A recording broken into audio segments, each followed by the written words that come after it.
Uncertainties. ठीक है, पहले तो मैं आपको एक बात क्लियर करता चलूँ कि ये जो एरर और अनसर्टेनिटी है, ये दो डिफरेंट क्वांटिटीज़ हैं।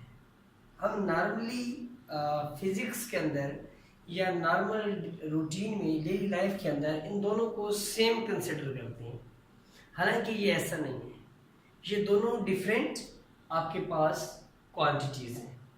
ठीक है, तो मैं इसे कैसे डिफाइन करता हूँ। देखिए, सबसे पहले आप इसकी डेफिनेशन, मैंने एरर की डेफिनेशन लिखी है। ये आपके पास एरर की डेफिनेशन है और ये आपके पास अनसर्टेनिटी की डेफिनेशन है। ठीक है, तो एरर्स और अनसर्टेनिटी, ये पहली बात नोट कर ली, ये सेम क्वांटिटीज नहीं, they have very very big difference. ठीक है, और एक बीइंग अ साइंस स्टूडेंट्स, हमने कभी भी इनको आपस में मिक्सअप नहीं करना। तो एरर क्या होता है आपके पास? The difference between a measured value and actual value. कि मेजर्ड वैल्यू और एक्चुअल वैल्यू के दरमियान डिफरेंस। सपोज आपको एक एक्चुअल वैल्यू गिवन है 55.5 सेंटीमीटर, कोई भी एक लेंथ है जो एक्चुअल गिवन है कि इसकी लेंथ ये है, लेकिन जब आप एक्सपेरिमेंट के थ्रू उसी चीज की लेंथ मेजर करते हैं तो आपके पास आता है 50.2। तो जब आप एक्चुअल वैल्यू का और मेजर्ड वैल्यू का डिफरेंस लेंगे तो वो आपके पास डिफरेंस जो आएगा उसे आप कहेंगे एरर। ठीक है, उस डिफरेंस को आप क्या कहेंगे? एरर कहेंगे। और इसी के साथ अनसर्टेनिटी क्या होती है? While uncertainty is the standard deviation of a repeated observation। कि आप मुसलसल ऑब्जर्वेशन ले रहे हैं, मुसलसल आप रीडिंग ले रहे हैं और आपकी हर रीडिंग प्रीवियस रीडिंग से डेविएट कर रही है, हर रीडिंग प्रीवियस रीडिंग से डिविएट कर रही है, तो ये आपके पास क्या होगा? ये आपके पास अनसर्टेनिटी होगी। क्लियर? अच्छा, अभी इस अनसर्टेनिटी को हम मजीद डिफाइन कर सकते हैं। इसकी आप एक और डेफिनेशन भी नोट कर लें कि the errors arises due to natural imperfection of an experimenter. कि जो बंदा एक्सपेरिमेंट कर रहा है, जो साइंटिस्ट एक्सपेरिमेंट कर रहा है, नेचुरली उसकी जो इम्परफेक्शन है उसे प्रॉपरली नजर नहीं आता, या कोई भी अगर उसकी नेचुरली इम्परफेक्शन है, या दूसरी कंडीशन है लिमिटेशन ऑफ एपरेटस। जो आप एपरेटस यूज कर रहे हैं उसकी लिमिटेशंस हैं। वो चंद सेंटीमीटर मेजर कर सकता है, आप उसे मीटर्स के अंदर मेजर करना चाहते हैं, या वो मीटर्स के लिए आप उसे मिलीमीटर्स में मेजर करना चाहते हैं। तो ये किसी भी इंस्ट्रूमेंट की जो लिमिटेशंस हैं, and sudden changes in the environment is known as uncertainty। ये uncertainty की more generalized definition है कि वो error, basically ये type of error ही है uncertainty आपके पास। ठीक है, due to natural imperfection, due to natural imperfection of an experimenter, in limitations of apparatus and sudden changes in the environment is known as uncertainty।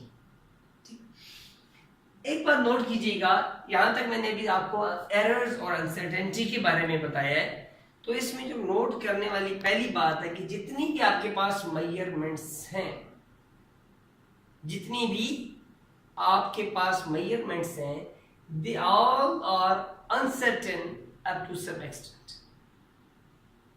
किसी हद तक उनमें uncertainty आती है। आप 100% अनसर्टेनिटी को रिमूव नहीं कर सकते। So why errors occurs in a measurement? क्या आप कोई भी मेजरमेंट ले रहे हैं उसमें एरर्स आती ही क्यों है? So in any measurement errors occurs due to 3 points हैं जिसकी वजह से एरर्स आ सकते हैं किसी भी मेजरमेंट। जो बेसिक्स 3 पॉइंट्स हैं उसके, फर्स्ट है निग्लिजेंस और इनएक्सपीरियंस पर्सन, कि जो बंदा एक्सपेरिमेंट कर रहा है वो बेध्यानी से कर रहा है, उसकी तवज्जो अटेंशन एक्सपेरिमेंट की तरफ नहीं है। एंड सेकंड वन कि उसका जो एक्सपीरियंस है, जो तजुर्बा है वो इतना नहीं है। ठीक है, जितनी ज्यादा आप कंसंट्रेशन के साथ और जितना अच्छा आपका एक्सपीरियंस होगा आपका एरर कम हो जाएगा। ये फर्स्ट रीजन है कि एरर किसी भी रीडिंग में क्यों आता है।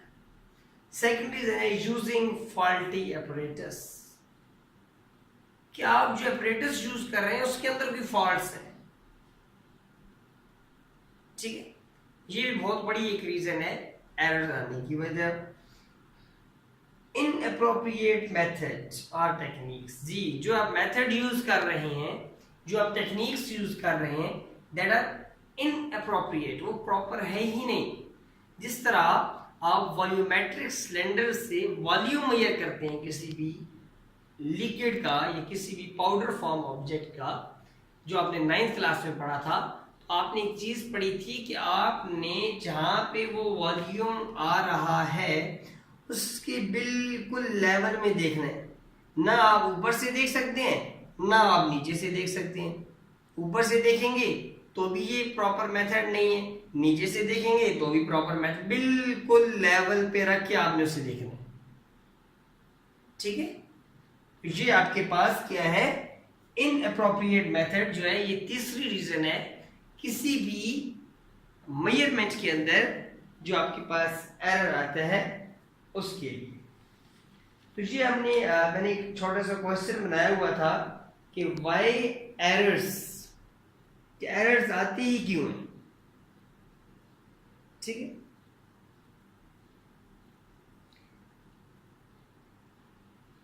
तो एक और रीजन जो प्रॉपर बेसिक्स में मैंने इसलिए मेंशन नहीं की क्योंकि ये उसका हमारे डेली लाइफ से ताल्लुक है कि हमारे पास बाज़ औक़ात इन्वायरमेंट में सडन चेंजेस आ जाती हैं।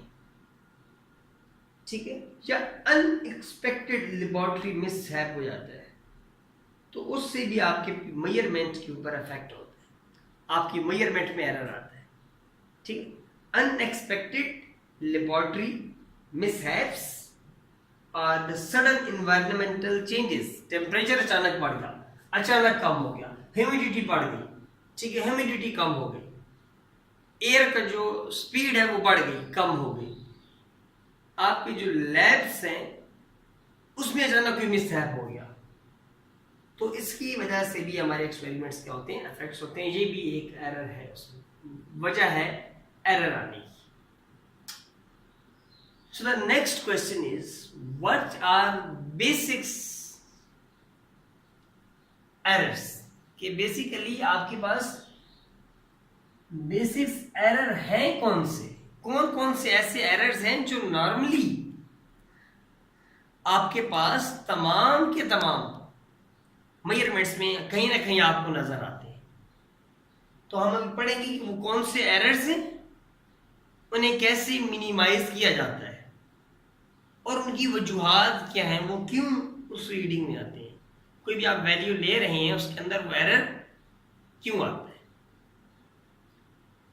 देखिए, आपके पास 3 टाइप्स हैं बेसिक्स एरर की, personal error, systematic error and random error. Personal error, systematic error and random error. Personal error कौन सा होता है? The error due to carelessness or improper knowledge about an instrument or incorrect reading of a scale by an experimenter is called personal error. देखिए, मैं एक बात बता दूं कि ये होता ड्यू टू एक्सपेरिमेंटर है, ठीक है। जो मैंने आपको यहाँ पे बात बताई थी ना, नेग्लिजेंस और इनएक्सपीरियंस पर्सन, इसकी वजह ये है, ठीक है। ये नेग्लिजेंस की वजह से होता है कि जो बंदा एक्सपेरिमेंट कर रहा है वो प्रॉपर तवज्जो नहीं दे रहा, या उसको उतना नॉलेज नहीं है उस चीज का। तो इस वजह से जो एरर आता है हम उसे नाम देते हैं पर्सनल एरर, ठीक है। उसे नाम देते हैं personal error, and this can be removed to some extent. मैंने आपको एक चीज पहले बताई थी कि हम 100% किसी एरर को रिमूव नहीं करते, कुछ ना कुछ एरर अनसर्टेनिटी उसके अंदर पाई जाती है। This error can be removed to some extent if the experimenter take care of during the experiment of any quantity and have proper knowledge about the measuring instrument। क्या जो बंदा एक्सपेरिमेंट करा रहा है वो 100% प्रॉपरली अटेंशन के साथ करा रहा है, और जो वो एक्सपेरिमेंट के दौरान इंस्ट्रूमेंट यूज कर रहा है उस इंस्ट्रूमेंट के बारे में उसे प्रॉपर नॉलेज है। इंस्ट्रूमेंट का नॉलेज होना, देखिए कोई भी आप एक्सपेरिमेंट करेंगे तो उससे पहले उसकी थ्योरेटिकल बैकग्राउंड होना बहुत जरूरी है। जब तक आपकी थ्योरी स्ट्रांग नहीं होगी आप एक्सपेरिमेंट परफॉर्म नहीं कर सकेंगे, ठीक है। सेकंड है आपके पास systematic error. This error occurs due to faulty apparatus and poor calibration of instrument itself is called systematic error। faulty apparatus की वजह से, वहां पे एक्सपेरिमेंटर का कोई रोल नहीं है एरर्स के अंदर, एक्सपेरिमेंटर की वजह से एरर नहीं आ रहा, लेकिन जो आप apparatus यूज कर रहे हैं उस apparatus की जो कैलिब्रेशन है वो पुअर है, फॉल्टी अपरेटस है। जिस तरह आपने 9th क्लास के अंदर वर्नियर कैलिपर पढ़ा, स्क्रू गेज पढ़ा, ठीक है, तो उनके अंदर क्या होता है, जीरो एरर होता है। क्या होता है? Zero error. और वो जो एरर है उसकी वजह से आपकी रीडिंग में जो एरर आता है उसे आप कहते हैं systematic error. And this error can be removed up to some extent by comparing the faulty apparatus। जो आप इंस्ट्रूमेंट का खाया ना कि उसके अंदर एरर आता है, तो आप अपने इंस्ट्रूमेंट को कंपेयर कर लें किसके साथ, एक स्टैंडर्ड एक्यूरेट इंस्ट्रूमेंट के साथ, तो वो एरर रिमूव हो सकता है किसी हद तक। हम करते इसमें क्या है, हम अपने उस इंस्ट्रूमेंट को स्टैंडर्ड इंस्ट्रूमेंट के साथ कंपेयर करते हैं और जो डिफरेंस आता है उसको हम ऐड या सब्ट्रैक्ट कर देते हैं। ऐड किस टाइम करेंगे, if the error is positive then it will be subtracted, ठीक है। अगर हमारा एरर पॉजिटिव हुआ तो हम क्या कर देंगे, हम सब्ट्रैक्ट कर देंगे अपनी फॉल्टी इंस्ट्रूमेंट रीडिंग से। और अगर हमारा एरर नेगेटिव हुआ तो हम वो जो डिफरेंस आ रहा है उसे अपने फॉल्टी एरर्स जो हमारे पास था, जो इंस्ट्रूमेंट था, उसके अंदर वो क्या कर देंगे, ऐड कर देंगे। मैं आपको याद कराता हूं, 9th क्लास के अंदर आपने वर्नियर कैलिपर का पॉजिटिव एरर और नेगेटिव एरर देखा था, जीरो एरर। इसी तरह स्क्रू गेज का देखा था। तो पॉजिटिव जीरो एरर क्या होता है कि जब भी आपके पास वर्नियर कैलिपर का वर्नियर स्केल की जीरो लाइन, तो वर्नियर स्केल का जीरो मेन स्केल के जीरो से फॉरवर्ड चला जाएगा, मेन स्केल के जीरो से फॉरवर्ड चला जाएगा तो भी एरर आएगा, और मेन स्केल के जीरो से बैकवर्ड रह जाएगा तो भी एरर आएगा। अगर आपके वर्नियर स्केल का जीरो मेन स्केल के जीरो से राइट साइड पे हुआ तो जीरो एरर पॉजिटिव होगा, और अगर मेन स्केल के जीरो से वर्नियर स्केल का जीरो लेफ्ट साइड पे हुआ तो जीरो एरर नेगेटिव होगा।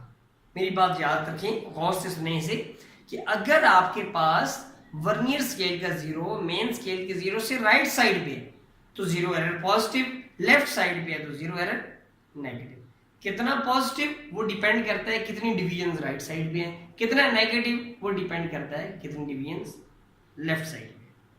तो अगर वो पॉजिटिव हुआ तो आपने उतनी डिवीजन को एक्चुअल रीडिंग में से माइनस कर देना है, और अगर वो नेगेटिव हुआ तो आपने उतनी डिवीजन को एक्चुअल जो आपने रीडिंग ली है फॉल्टी ऑपरेटर से उसमें ऐड कर देना है। इस तरीके से हमारा वो एरर किसी हद तक रिमूव हो जाता है। ठीक है, थर्ड और लास्ट टाइप जो है एरर की वो है रैंडम एरर, जिससे हम एक्सीडेंटल एरर का नाम भी देते हैं और स्टैटिस्टिकल एरर का नाम भी देते हैं। इस एरर के अकर करने की कोई खास वजह नहीं, ये अननोन रीजंस की वजह से आ जाता है, हम इसकी कोई भी रीजन पता नहीं सकते। The error due to repeated measurement of same quality under same conditions that results in different values of the same quantity is called random error। कि आप सेम क्वांटिटी को मेजर कर रहे हैं, कंडीशंस भी सेम है, लेकिन हर मेजरमेंट में वैल्यूज चेंज हो रही हैं, इंस्ट्रूमेंट्स भी सेम जिससे आप मेजर कर रहे हैं, कंडीशंस भी सेम, और जो क्वांटिटी आप मेजर कर रहे हैं वो भी सेम, लेकिन उसके बावजूद वैल्यूज में क्या आ रहा है, हर दफा वैल्यूज में डिफरेंस आ रहा है।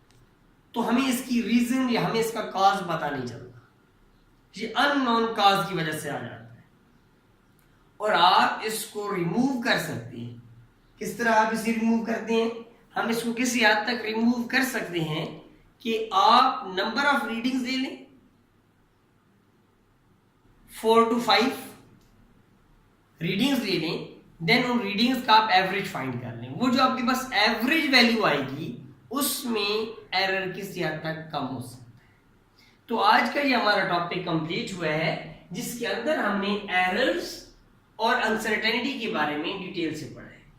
आपका अगर कोई भी क्वेश्चन हो तो आप इसमें लिंक में आप कमेंट कर सकते हैं, या आपको मेरा नंबर साथ गिवन है, आप उसके अंदर व्हाट्सएप कर सकते हैं, आप हमें मेल कर सकते हैं। इंशाल्लाह हम आपके तमाम क्वेश्चंस का जवाब जरूर देंगे। वमा अलैना इल्लल